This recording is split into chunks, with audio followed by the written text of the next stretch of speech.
Selamat siang, perkenalkan nama saya Mufidah Muhammad dengan NIM 2101090068 Prodi Pendidikan Sejarah semester 4 kelas A. Di sini saya akan menjelaskan tentang masuknya bangsa Portugis di Pulau Solor. Teman-teman bisa melihat peta Pulau Solor di sini. Solor merupakan sebuah pulau yang terletak di Nusa Tenggara, yakni di sebelah timur Pulau Flores. Secara administratif, Pulau Solor termasuk wilayah Kabupaten Flores Timur, Provinsi Nusa Tenggara Timur. Sejarah masuknya bangsa Portugis di Pulau Solor diperkirakan pada tahun 1500. Berdasarkan bukti-bukti arkeologis yang berupa Mariam dan benteng yang dibangun oleh bangsa Portugis pada tahun 1563, bangsa Portugis juga memanfaatkan pelabuhan Lohayong sebagai basis perdagangan dan pertahanan. Benteng yang dibangun oleh Van Rynburg ini kemudian dikenal dengan nama Benteng Henricus atau Benteng Lohayong. Setelah mendapatkan lokasi yang dianggap strategis, Portugis mulai mencari komoditas unggulan yang banyak terdapat di Kepulauan Solor. Tanpa diduga, di Solor ternyata juga banyak terdapat cendana yang aromanya tidak kalah dengan cendana Kupang. Bahkan yang lebih mengejutkan, di wilayah ini juga terdapat belerang yang memiliki nilai jual tinggi di pasar Eropa. Khasnya aroma cendana Solor menghasilkan keuntungan besar bagi bangsa Portugis. Cendana merupakan pohon penghasil kayu, cendana dan minyak cendana. Kayunya digunakan sebagai rempah-rempah, bahan dupa, campuran parfum, hingga sangkur keris. Selain itu, bangsa Portugis juga mempunyai misi penyebaran agama di Pulau Solor, yakni agama Katolik. Namun, masyarakat yang mendiami di Pulau Solor sudah terlebih dahulu menganut agama Islam, sehingga mereka membentuk 5 kerajaan kecil atau disebut dengan Solor Watan Lema untuk mengusir bangsa Portugis dari Pulau Solor. Jadi 5 kerajaan tersebut yaitu yang pertama Kerajaan Lohayong yang berada di Pulau Solor bagian timur, yang kedua Kerajaan Lamakera yang berada di Solor bagian timur, yang ketiga Kerajaan Lamahala yang berada di Pulau Adenara, yang keempat Kerajaan Torong yang berada di Pulau Adenara, yang kelima Kerajaan Labala yang berada di Pulau Lembata. Sejarah singkat mengenai 5 kerajaan tersebut sebagai berikut. Yang pertama, Kerajaan Lohayong.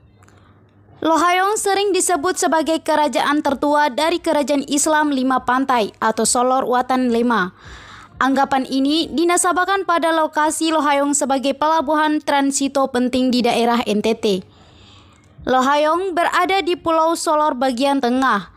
Lokasinya yang berada di persimpangan antara Ternate di utara, komoditi kayu cendana di selatan, dan sejarah kekuasaan Majapahit di Dompu, menjadikan Lohayong daerah yang paling strategis. Koalisi Kerajaan 5 Pantai dibantu oleh VOC berhasil membuat benteng Portugis di Lohayong pada tahun 1645. Selanjutnya, pemerintahan Persekutuan Kerajaan 5 Pantai dipusatkan di Lohayong yang dipimpin oleh Sultan Menanga. Yang kedua, Kerajaan Lamakera. Kerajaan Lamakera berada di Pulau Solor, tepatnya di sebelah timur dari Kerajaan Lohayong.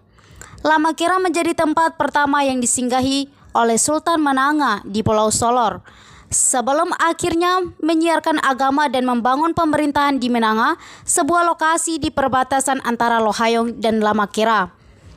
Di antara kerajaan 5 pantai, Lamakera menjadi tempat yang nantinya paling dinamis dari sisi perkembangan pendidik dan kebudayaannya.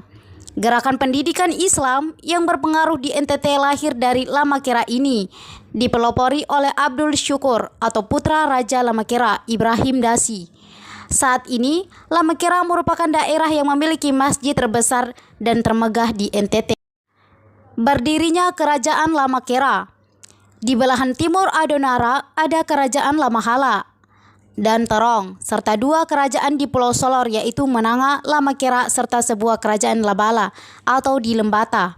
Telah membuat kesepakatan dengan VOC tahun 1613 untuk menahan laju perkembangan kekuasaan Portugis yang sudah membangun bentengnya di Lohayong. Sebelum terbentuknya kerajaan, sistem pemerintahan di Lamakera diatur oleh Bela yang berkedudukan sebagai raja yang memerintah pada lingkungan tertentu, yaitu hanya terbatas pada wilayah Lamakera. Pada awalnya, Bela dipegang oleh kelompok yang pertama kali penghuni Lamakera, yakni kelompok Sika Songge. Tetapi untuk menghormati saudara dari istri yang berasal dari suku Emaonang, maka kekuasaan diserahkan kepada suku Emaonang. Dan kemudian untuk menghormati pamannya dan juga disebabkan oleh ketidakmampuan dalam menjalankan roda pemerintahan, maka kekuasaan raja itu pun diserahkan suku Emaonang kepada suku kampung Lamakera. Yang ketiga, Kerajaan Lamahala. Secara geografis, Kerajaan Lamahala merupakan kerajaan terkecil di antara 4 kerajaan lainnya. Lamahala yang tidak lebih besar dari sebuah desa sekarang menjadi distrik administratif desa yang terletak di selatan Pulau Adonara. Masyarakat Lamahala cenderung spontan dan relatif puritan dalam beragama. Mereka mempunyai semangat tinggi dalam membela agama.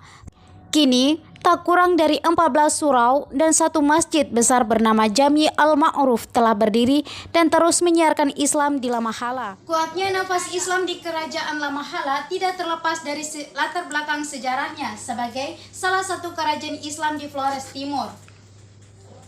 Kerajaan Lamahala juga termasuk kerajaan yang disegani oleh pemerintahan kolonial, yakni bangsa Portugis maupun Belanda. Di antara kerajaan-kerajaan yang berada di Flores Timur, cuman Kerajaan Lamahala yang tidak mau tunduk kepada pemerintah kolonial, pemerintah kolonial Belanda maupun Portugis. Yang keempat, Kerajaan Terong. Kerajaan Terong berada di sebelah Kerajaan Lamahala di Pulau Adonara. Pulau Adonara terbagi dalam 4 daerah kekuasaan, yaitu Kerajaan Larantuka, Kerajaan Adonara, Kerajaan Lamahala, dan Kerajaan Terong. Karakter masyarakat dan kepemimpinan sosial di kerajaan ini terkesan berwarna Islam tradisional. Hal ini ditandai dengan ritual-ritual keagamaan yang cenderung masih mempertahankan nilai serta tradisi dan pengakuan adat karomah wali. Yang kelima, Kerajaan Labala. Kerajaan Labala terletak di Pulau Lembata. Kekuasaan Pulau Lembata dibagi menjadi 3 kerajaan, di antaranya Larantuka, Adonara, dan Labala. Hanya Labala yang mendeklarasikan dirinya sebagai kerajaan Islam. Raja Mayeli adalah raja pertama dari kerajaan Labala. Raja Mayeli datang dari Lepan Batan ketika terjadi belebu-lebu atau tsunami. Di Labala, Raja Mayeli menurunkan 2 klan atau suku Mayeli, yaitu Mayeli Atulolon dan Mayeli Atulangun. Mayeli Atulolon menjalankan peran sebagai pewaris tahta raja atau sebagai kepala pemerintahan kerajaan, sedangkan suku Mayeli Atulangun menjalankan peran sebagai penasehat raja atau pelaksanaan ritual adat, pemegang rahasia citra sejarah raja, dan silsilah keturunan raja. Sekian dari sejarah singkat masuknya bangsa Portugis di Pulau Solor. Terima kasih.